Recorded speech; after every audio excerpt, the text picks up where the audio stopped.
Kyle Mark Schwartz, ESPN. After the game, Steph Curry referred to the Boxing One that you guys played as a janky defense. What did you think of the janky defense that you guys played? How did it work? Sometimes when your coach draws something up, you just kind of go with it.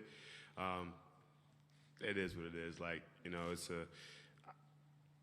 I don't know. Like, I mean, it's one of the things where, you know, coach says, this is what we're going to do, and we just did it. And, you know, I didn't look at it as anything but, like, what coach said to do. And I don't know if it worked or not. I don't know the numbers or whatever it was, but it was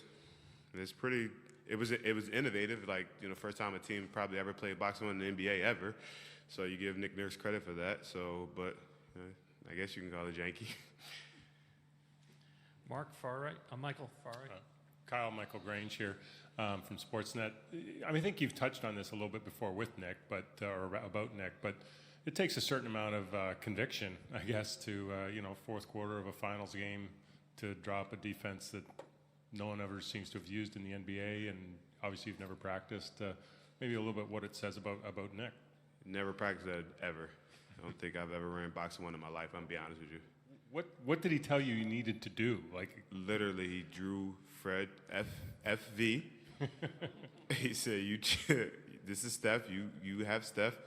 He put me, Kawhi, Pascal, and Mark on the board in spots and said, stand there. So, I mean, it was just like, you know, play defense. And listen, I don't make too much of it because, you know, it is what it is with our head coach. He wanted us to do that, and that's what we did. And, I mean, you can always say this about it or that about it. You can laugh at it. You can clown it. It is what it is. Like, you know, so it's just like playing zone. And, you know, when the zone first got introduced in the NBA, guys were like, zone. But it was just like a zone. But, I mean, do you kind of respect the fact that he's willing to do things that are not what everyone else does? Nothing Nick does surprises me now on the basketball, like on the court. You know, as a coach, it doesn't surprise me. That one kind of caught me off guard, but yeah, it was innovative. Thank you. Cameron Buford, LA News Observer.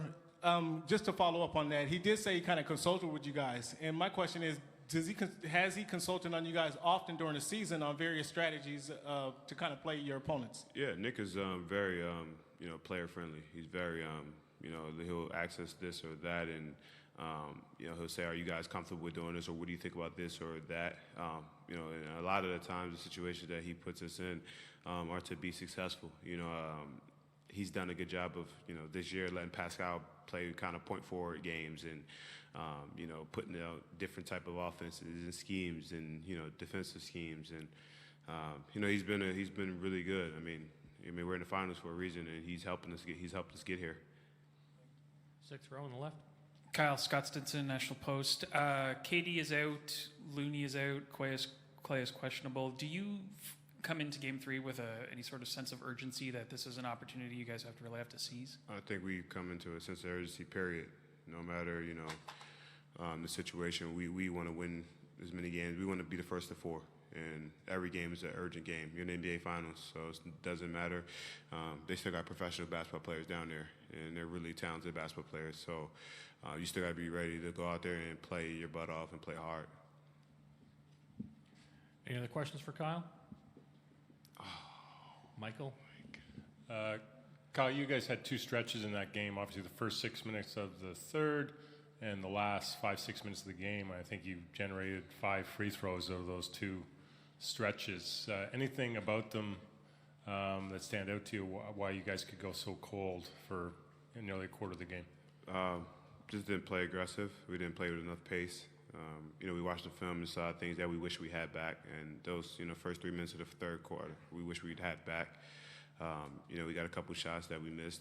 Just the overall urgency of coming out with the third quarter, knowing how good they are as a good third quarter team, we got to be a little bit more aggressive and assertive. Last question over here. Kyle Ballantunas, ESPN. But just the fact that you kind of felt them there a little bit in the third quarter, showed resiliency in the fourth period, almost coming back and winning the game. Do you think it was kind of a good learning experience just to kind of get their best shot there in the third quarter as the series goes along? I don't know if that was their best shot. We just, you know, they made a run and we continued to play. You know, basketball is a game of runs, and we're never going to stop doing what we do. We want to continue to try to play hard and win the basketball game. As that's unfolding, like that third period run, just knowing that they've done that to other teams, you guys missed some open shots. Does that mentally affect you a little bit as you go through that period there? No, we still had a chance to win the game at the end of the game. We just kept playing and kept working. Thank you. This concludes